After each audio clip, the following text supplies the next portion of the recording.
Colin, thanks so much for your time today. Hey, Justin, nice to meet you. So nice to meet you too. So I'm actually based in Nashville, Oh, so nice little nice. connection there. Yeah. So first off, congratulations on the upcoming release of The Hill. I'm obviously a huge project for you.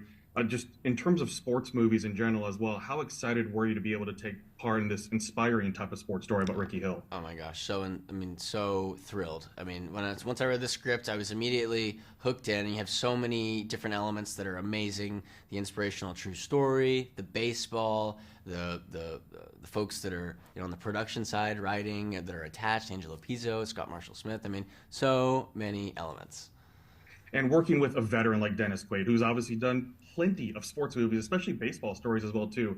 Just how did you feed off of him, and what was it like working with him in terms of a baseball story like this? Yeah, it was great. Dennis is pro. It was a little nerve wracking stepping up to the plate, pun intended, with him, but it was incredible. He made me feel really comfortable. He was very easy to work with, and he had lots of expertise in the baseball stuff. And we had Mark Ellis was our baseball stunt coordinator on set, who was actually a stunt coordinator for the Rookie as well. So there was a lot of camaraderie there, and he would chime in with baseball things or pastoral things. And Dennis is, very involved. So it was great to see him take on that hat, because I was observing him as a young actor and going, okay, I want to be like that when I'm older. And you're definitely going to get there because obviously you've just been continuing to rise up in your Thank you. in what you're doing as well in your projects. And He did 4 homers in one game. Son, you might be better, but you are not healed. Your bones are rapidly depleting. It'll be a miracle if you ever walk again.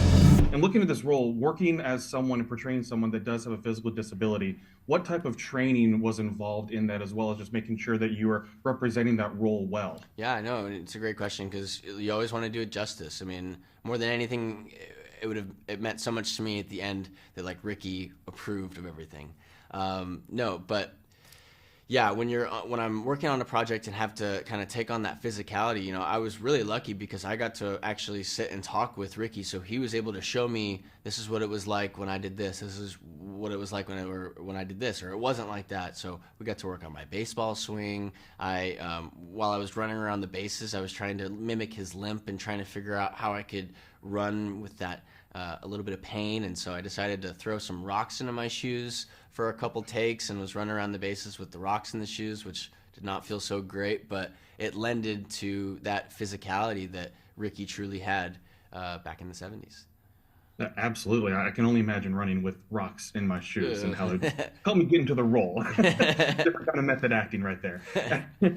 So in terms of baseball as well too, did you grow up playing baseball at all, or did you watch baseball now? Just kind of what's your history with that sport in general, if Yeah, anything? I grew up in Atlanta. I was born in Nashville, but I grew up in Atlanta and became a Atlanta Braves fan very early on. And after moving to Los Angeles and going to school out here, and all my friends were Dodgers fans, became a Dodgers fan. But yeah, I grew up going to Braves baseball games all the time, and I played up until about the ninth grade, but ultimately at that point in time, acting was kind of becoming more and more something that was taking up more and more of my time. So kind of left sports aside, but got into do about 3 months of training before we started filming for The Hill, and start to dial in all of those things that I'd learned when I was a kid. That's awesome. So with that too, do you have a favorite ballpark food whenever you're able to get to a game? Or something you just have to have? Dodger dog, for sure. Yeah. What makes that so unique and different from other dogs? I don't know. They're just delicious. I could eat like 5 of them. I definitely get cut off by my family and friends when I go there. Like, that's too many hot dogs for one day, dude. I totally get that. It's peanuts for me. That's just one of those or things. or I have a side one. The little like the lemonade. Was it the Minute Maid lemonade? Oh Like the yeah, ice. yeah. Yeah, those are good too. Especially in a warm environment too. That's You gotta at take the those game. fresh. Yeah. Absolutely. So I did see, just and maybe it's accurate or not, that favorite film is Stand by Me. It is one of Um, my yes. yes. So what about the film? Obviously, great coming of age story as well too. Just a great story that is iconic right now too. How do you feel like you connect to that movie overall, and how's that stayed with you over time? I just feel like it's one of those things that's a story-driven piece. Like you meet these young boys, and you're kind of implanted in their world, and they go on an adventure, and it also takes place in a time period like that predates technology and cell phone, and I think that that's incredibly exciting to watch because you get to see how people interact, how kids interacted with each other before technology existed. And overall, I just love the camaraderie that film has amongst like the brotherhood between the boys, and then the discovery that they make at the end of the film. And I think that if you take a look at the first part of our film, and you take a look at the kids, Jesse Berry, who plays young Rickey Hill, and the siblings, it kind of, someone mentioned it to me today, it kind of gives the Stand By Me vibe. And it wasn't until somebody said it to me that I clued into it as well. And it does. I don't know if it's the era or the clothing or what it is, but I just really connected to the camaraderie and the story-driven piece that film offers. No, that's fantastic. And you look at that technology piece that you mentioned in the film, and when it's based in that era as well in The Hill, how do you think technology could have changed Ricky's story back then if technology like social media existed? Have you ever thought of that? No, I mean, I never thought about that.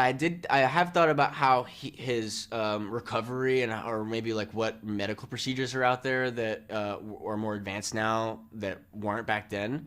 But ultimately, like, he had a degenerative spinal disease. I don't think there's anything, a surgery can fix. It's going to be something that is going to need constant effort and attention, and there may not be a fix.